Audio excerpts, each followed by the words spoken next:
Assalamualaikum warahmatullahi wabarakatuh. Selamat pagi dan salam sejahtera. Apa kabar anak-anak hari ini? Mudah-mudahan kalian sehat sehingga bisa mengikuti pelajaran Bahasa Indonesia kelas 8.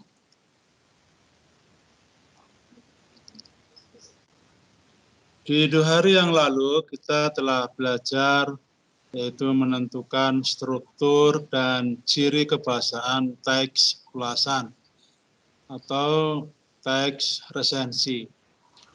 Jadi kalau kalian ingin misalnya melihat sebuah film atau novel itu isinya apa, bagus tidak novel atau filmnya, atau karya apa saja yang bisa diulas, maka termasuk lagu ya. Kalian bisa membaca ulasannya atau resensinya. Jadi ini gunanya kita membaca teks ulasan, ingin misalnya orang itu biar tertarik dengan novel atau cerpen atau karya sastra yang telah beredar atau film-film yang tayang di bioskop ataupun lagu-lagu terbaru mungkin. Nah, ini ada ulasannya, ada resensinya. Jadi hari ini kita bahkan di sini hari kedua ya. Hari Senin sudah diawali oleh Bu Ida. Kalian belajar menentukan struktur dan ciri kebahasaan teks ulasan. Nah, hari ini kita akan sebelumnya mari kita lihat kembali struktur teks ulasan itu apa saja. Struktur teks ulasan itu terdiri atas bagian identitas karya. Jadi kalau itu berupa novel, itu biasanya di bagian setelah cover, maka kalian akan melihat di sana bisa mencari identitas karya yang berupa novel. Misalnya judul novelnya, terus pengarangnya siapa, penerbitnya apa, tebal halamannya berapa, tahun terbitnya tahun berapa. Nah, ini namanya identitas karya. Kemudian setelah identitas karya di paragraf pertama, jadi di paragraf pertama itu akan muncul orientasi, pengenalan. Dikenalkan novel ini atau film ini yang tentunya yang itu menarik apa, kemudian mungkin mendapatkan penghargaan apa sehingga layak untuk dibaca atau ditonton atau didengarkan kalau itu berupa lagu.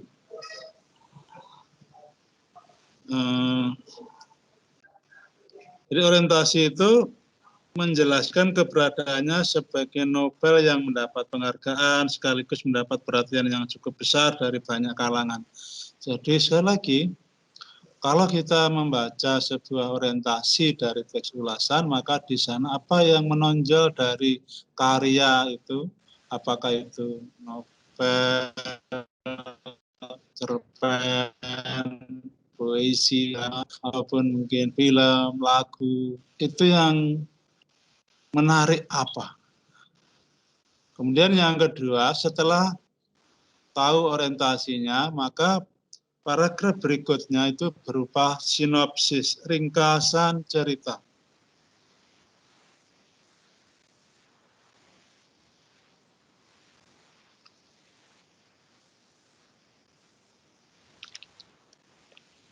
Kalau itu novel ya, kalau misalnya film ya ringkasan filmnya. Jadi ini menggambarkan pemahaman penulis terhadap isi novel, terhadap isi lagunya, terhadap isi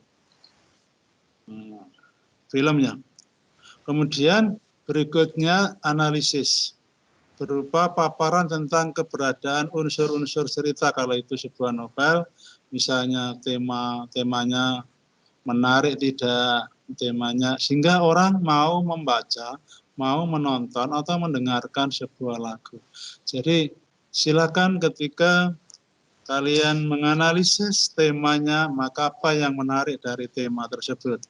Kemudian penokohannya kalau itu novel dan alurnya atau unsur-unsur intrinsik dari sebuah novel. Nah, inilah bagian setelah sinopsis, maka analisis. Kemudian yang berikutnya evaluasi. Di bagian evaluasi ini terdapat paparan tentang kelebihan dan kekurangan suatu karya.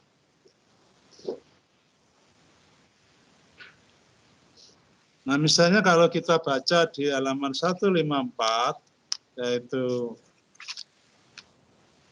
novel ateis, maka kelebihannya adalah bahwa novel ateis menyajikan beberapa pelajaran hidup, bahasanya mudah dicerna. Adapun kekurangannya bahwa novel tersebut sudah sangat langka dan sulit diperoleh. Nah, jadi di bagian evaluasi ini, kalian paparkan apa kelebihan dan kekurangannya. Setelah itu, biasanya kalau lengkap itu ada simpulan, di sana ada ajakan, ada arahan untuk membaca atau mungkin untuk menonton atau mendengarkan lagu. Jadi membaca novel, membaca cerpen, atau kalau itu berupa film ya menonton filmnya, kalau itu berupa lagu ya mendengarkan lagu atau menonton videonya. Yang berikutnya, unsur kebahasaan teks ulasan itu terdiri dari penggunaan konjungsi penerang. Konjungsi penerang itu menggunakan kata bahwa, yakni, yaitu. Jadi menggunakan bahwa, yakni, yaitu. Hasan merasa bahwa semua itu terjadi karena perbuatan Anwar. Bahwa dalam teks ateis yang kita baca, sudah membaca belum? Nah, mudah-mudahan sudah ya. Kemudian yang kedua, penggunaan konjungsi temporal, waktu. Biasanya menggunakan kata-kata sejak, semenjak, kemudian, lalu, akhirnya. Ini konjungsi temporal. Yang berikutnya, konjungsi sebab akibat, penyebab ya. Konjungsi penyebab biasanya menggunakan kata sebab atau menggunakan kata karena, atau oleh karena itu, oleh sebab itu. Ini yang penggunaan konjungsi penyebab. Dan terakhir, penggunaan pernyataan saran atau rekomendasi. Jadi di bagian akhir itu biasanya ada ajakan atau ada larangan, mungkin ada rekomendasi dari pengarangnya untuk membaca, untuk menonton, atau untuk mendengarkan. Biasanya menggunakan kata jangan, harus, hendaknya. Nah, jangan sampai salah pergaulan hingga pada akhirnya kita malah tersesat. Jadi penggunaan pernyataan saran, sekali lagi, bisa menggunakan kata jangan, harus, hendaknya. Ini bisa berupa larangan, bisa berupa ajakan, bisa berupa saran. Nah, itu pelajaran yang telah kalian terima 2 hari yang lalu, tepatnya di hari Senin, bersama dengan Ibu Ida. Nah, sekarang materi pelajaran kita, Bahasa Indonesia kelas 8 semester genap ini kita lanjutkan, yaitu di KD 4.12, menyajikan tanggapan tentang kualitas karya dalam bentuk teks ulasan secara lisan dan tulis dengan memerhatikan struktur unsur kebahasaan atau aspek lisan. Jadi yang kita utamakan aspek tulisnya, yaitu kita menulis dengan memerhatikan struktur dan unsur kebahasaannya. Nah, indikatornya, indikator pencapaian kompetensinya, kalian ya tentunya bisa menulis teks ulasan. Jadi ini arahnya kalian bisa menulis teks ulasan.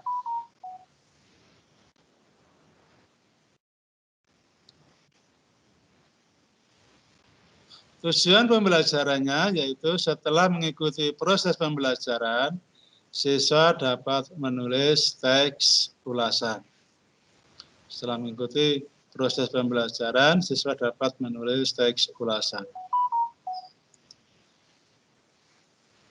Nah, sekarang coba kalian baca kembali teks ulasan di halaman 154 sampai dengan 156. Nah, kalau itu kita baca bersama-sama. Buka bukunya, dibuka di halaman 154, buku siswa dari perpustakaan itu. Nah, di sana ada identitas buku, ada identitas karyanya, yaitu judulnya Ateis, pengarangnya Agiat Kartamiharja, penerbitnya Balai Pustaka, tahun terbitnya 1949, ini memang buku lama. Tebal halamannya 232 halaman.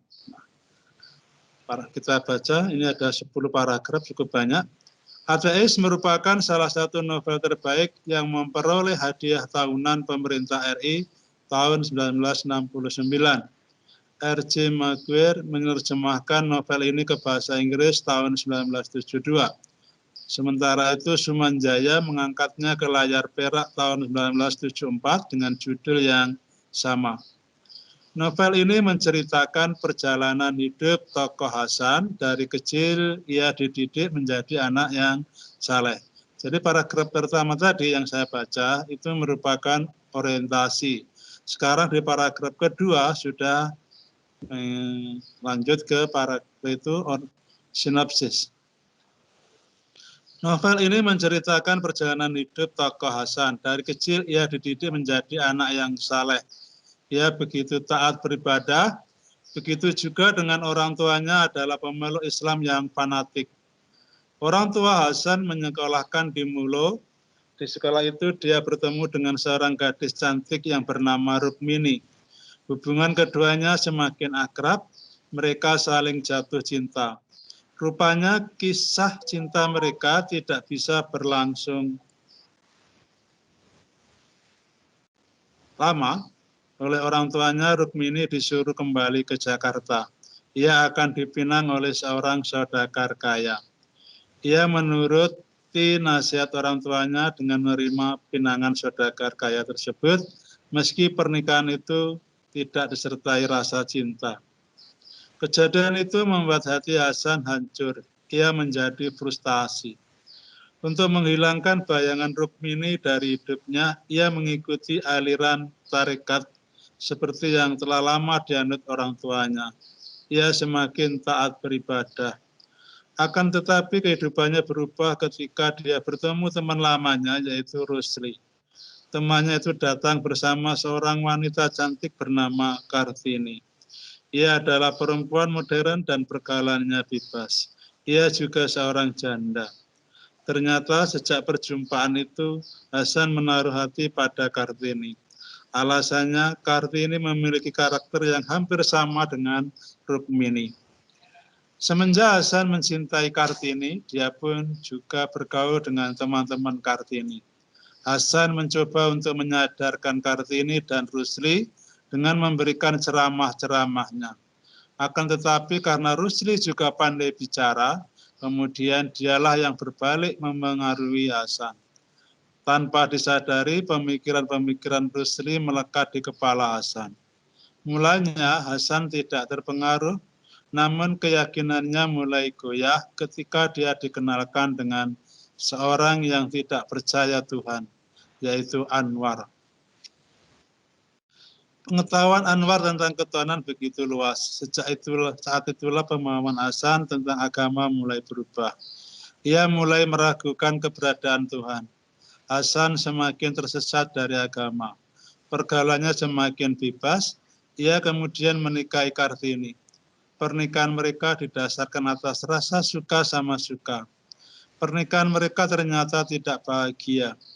Kehidupan rumah tangga mereka berantakan. Pergaulan Kartini semakin bebas. Lama-kelamaan Hasan cemburu karena hubungan Kartini dengan Anwar semakin dekat. Hasan menganggap Kartini telah selingkuh. Kejadian itu telah menyadarkan kembali Hasan tentang agama. Ia menyesal dan merasa berdosa atas apa yang telah diperbuat.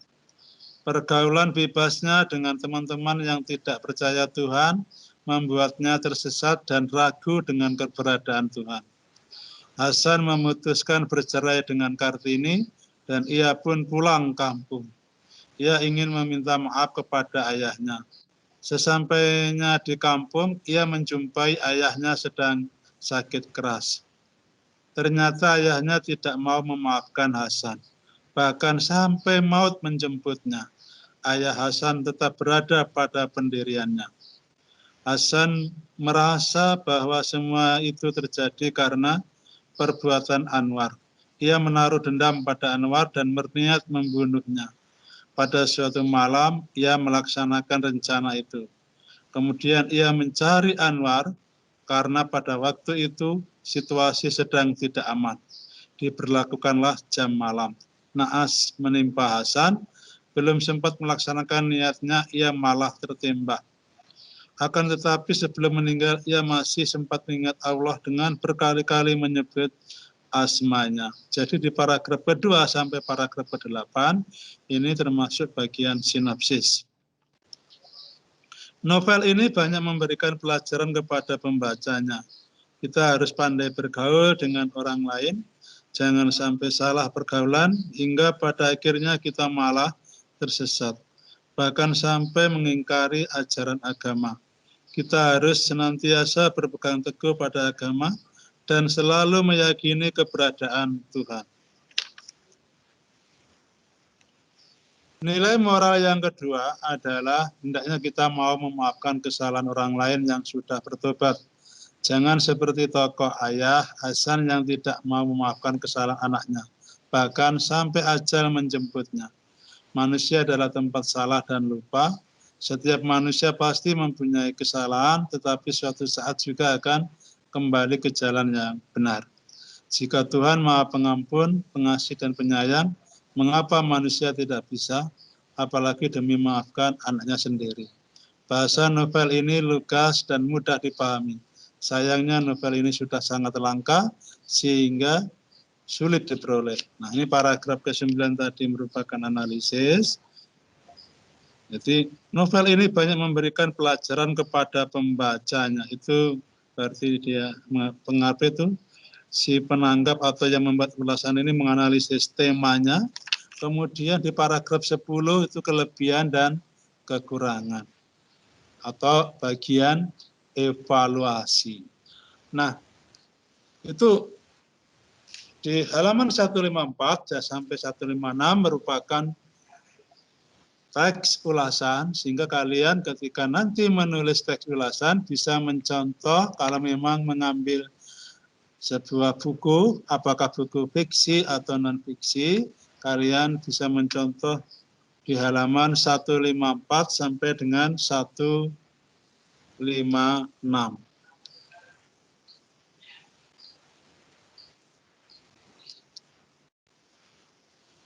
Berikutnya, kita akan menulis teks ulasan. Nah, langkah-langkah untuk menulis teks ulasan tadi yang pertama. Jadi, setelah kalian baca teks ulasan itu, kalian catat identitas buku atau karya yang akan diulas. Kalau itu film, ya kalian catat identitas filmnya, mungkin judulnya, penulis skenario-nya, sutradaranya siapa, dan seterusnya. Jadi kalau itu berupa buku, tulis judulnya, kemudian penulisnya, nama penerbitnya, tahun terbitnya, termasuk ketebalan bukunya, berapa halaman. Kalau perlu termasuk harga buku, kalau memang tercantum harga buku, kalau tidak ya tidak usah. Jadi ini biasanya letaknya ada di belakang setelah cover. Setelah cover itu ada bagian yang menjelaskan tentang buku yang terbit itu.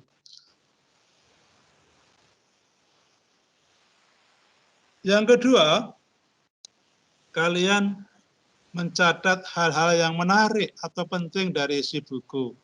Jadi yang menarik dari isi buku itu dituliskan di bagian orientasi. Nah, di bagian orientasi kalian bisa mencari informasi-informasi mungkin di internet tentang buku itu, atau film itu, atau tentang lagu itu. Jadi, saya lagi, bagian orientasi ini kalian harus mencari informasi-informasi yang berkaitan dengan karya yang kalian ulas. Apa yang menonjol dari karya ini sehingga layak untuk dibaca atau ditonton atau didengarkan. Karena mempunyai kelebihan-kelebihan.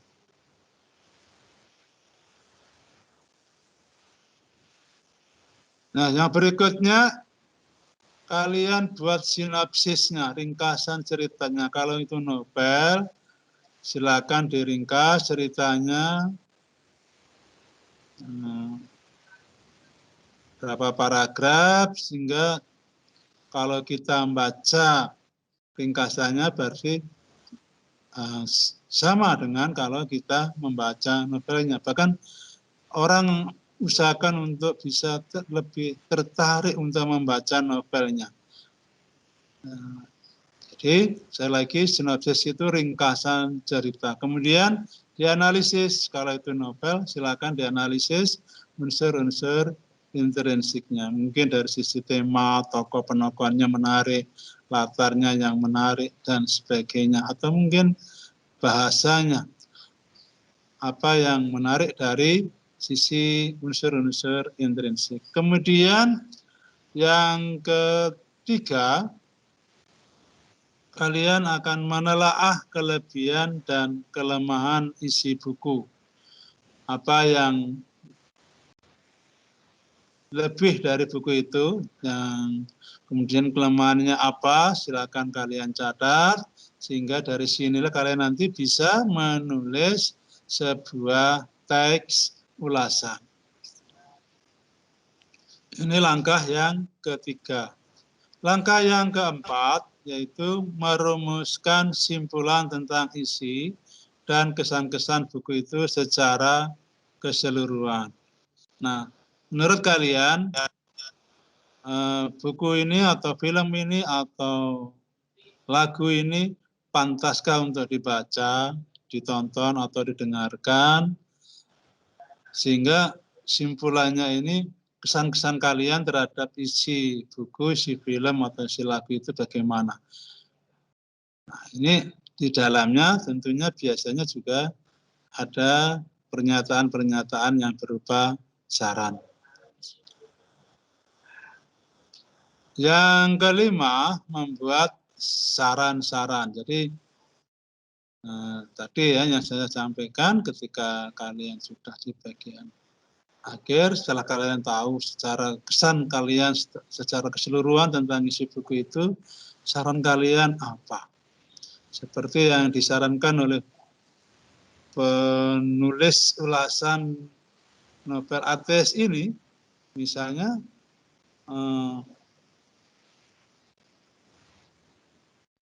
hendaknya kita mau memaafkan kesalahan orang lain, itu saran, itu pernyataan. Jadi setelah membaca isinya, apa yang disarankan, hendaknya kita mau memaafkan kesalahan orang lain yang sudah bertobat. Nah, itu berupa saran. Jadi ada 5 langkah ini untuk menulis teks ulasan. Nah, kalian, jadi setelah membaca, kalian bisa membuat sebuah tabel seperti ini. Silakan dibuat tabelnya, nanti ditulis judul bukunya, penerbitnya, penulis novelnya, atau mungkin kalau itu lagu ya pencipta lagunya siapa, penyanyi siapa, judul lagunya apa. Jadi beda ya kalau itu berupa lagu. Kalau itu berupa film ya tentunya judul film, penulis skenario, sutradara, pemain.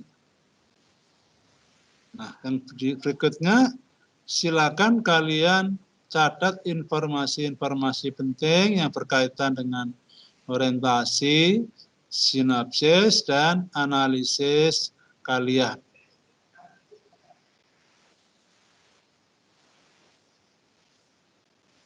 Nah, kalau ini sudah, berikutnya kelebihan dan kelemahan buku atau film atau lagu.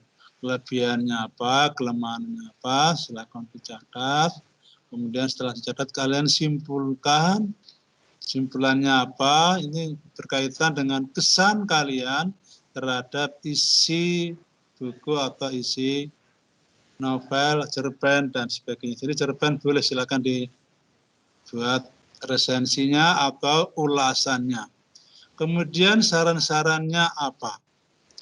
Jadi sebuah teks yang baik, teks ulasan yang baik, tentunya ada mengaitkan dengan strukturnya sudah benar, ciri kebahasaannya sudah tepat. Ada ciri kebahasaannya, ada 4 kemarin yang telah kita pelajari bersama.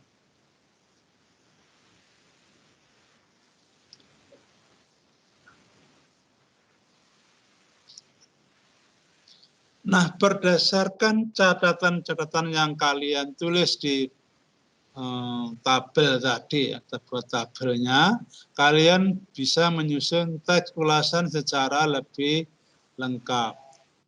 Catatan-catatan itu dapat kami jelaskan kembali dengan memerhatikan struktur teks ulasan dan kaidah kebahasannya dalam sebuah teks ulasan. Jadi dari catatan yang kalian buat, kalian tuangkan dalam bentuk tulisan yang namanya tulisan atau teks ulasan atau teks resensi.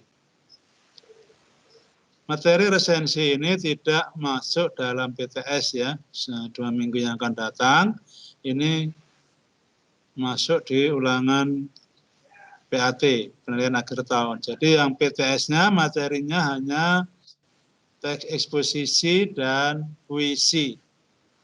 Untuk kelas 8A dan 8B juga belum ada ulangan harian, nanti dalam minggu ini atau minggu depan kita ulangan harian dulu sebelum kalian mengikuti penilaian tengah semester.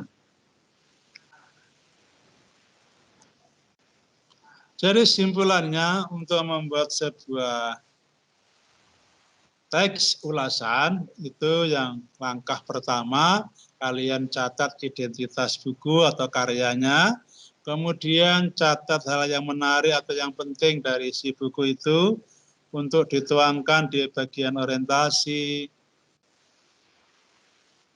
sinopsis, dan analisis. Kemudian kalian tuliskan apa kelebihan dan kelemahan isi bukunya.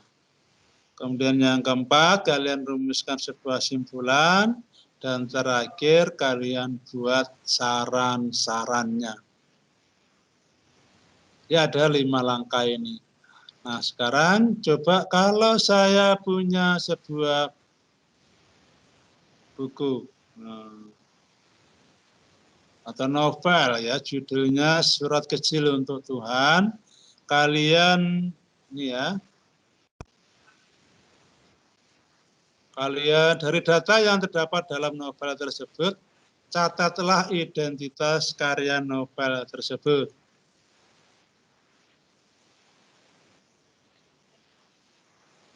Nah, coba kalian buat, kalian tuliskan identitas karyanya. Bisa kalian cat ke aplikasi ini. Bisa juga kalau ingin bersuara, silakan kalian bersuara.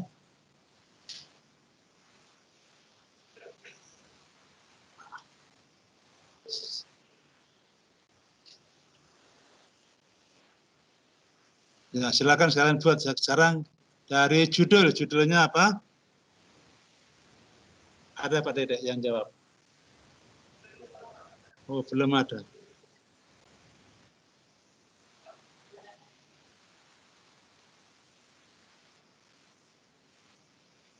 Ayo, yang mau langsung bisa on mic ya, nyalakan mic-nya. Atau lewat chat juga bisa.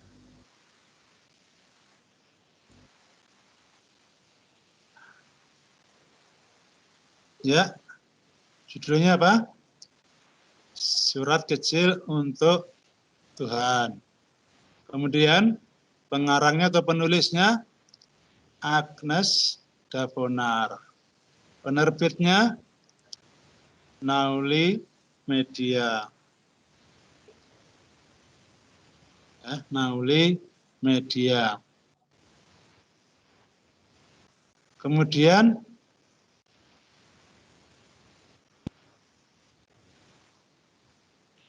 apa lagi? Yaitu tahun terbitnya kapan? Tahun 2017.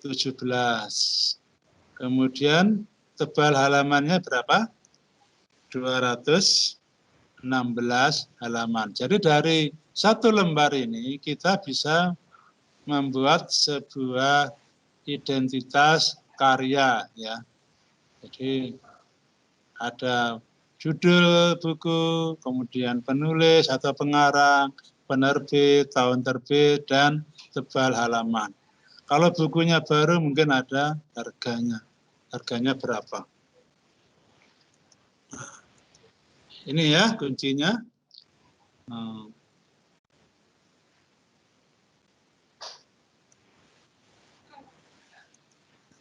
Baik, pelajaran hampir selesai. Maka sekali lagi kalau kita refleksikan, harapan saya kalian bisa menulis teks ulasan dengan memerhatikan struktur dan ciri kebahasaan teks ulasan. Nah, materi ini bisa kalian pelajari di halaman 171 sampai dengan 174. Sekarang tugasnya kalian nanti di rumah, ya. Sekarang di rumah kalian pasti punya buku fiksi atau non fiksi. Pilih salah satu, tidak harus dua-duanya. Satu saja, satu buah buku fiksi. Kalau misalnya novel, novel. Kalau cerpen, cerpen. Kemudian kalian buatlah teks ulasan. Ya. Kalian buat teks ulasan. Yang di atas identitas karya, kemudian satu paragraf orientasi, satu paragraf sinopsis, satu paragraf analisis, satu paragraf evaluasi, kelebihan dan kelemahan. Iya, cukup minimal 4 paragraf atau lebih. Minimal ya, minimalnya 4 paragraf. Baik. Pertemuan selanjutnya kalian akan menelaah karakteristik, unsur, dan kaidah kebahasaan dalam teks drama. Jadi ini materi terakhir di semester genap, itu teks drama. Nanti kalau setelah PTS, itu mungkin akan mengulang-ulang materi yang kalian belum paham, bisa ada waktunya kita ulang-ulang materi tersebut sehingga kalian bisa menjadi lebih paham. Baiknya, kalau mungkin sebelum saya akhiri ada pertanyaan. Ayo yang mau ingin bertanya bisa langsung on mic ya. Nyalakan mic ya. Iya ya, Pak, jelas Pak. Nggak jelas. Nggak jelas. Yang bertanya?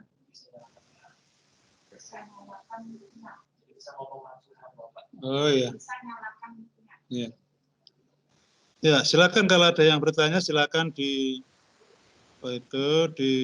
klik yang mikrofonnya. Bisa langsung. Atau tidak? Pak, apa kalau misalnya tadi yang tugas itu kalau pakai buku komik bisa kah, Pak?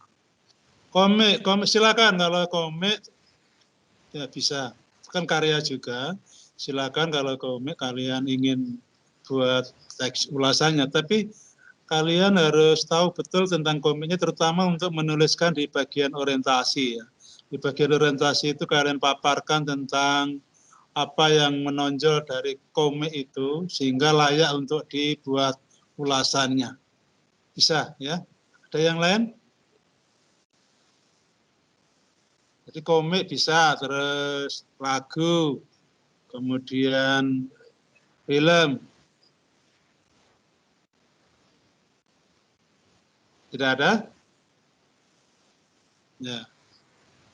Kalau tidak ada, saya akhiri. Terima kasih atas perhatiannya.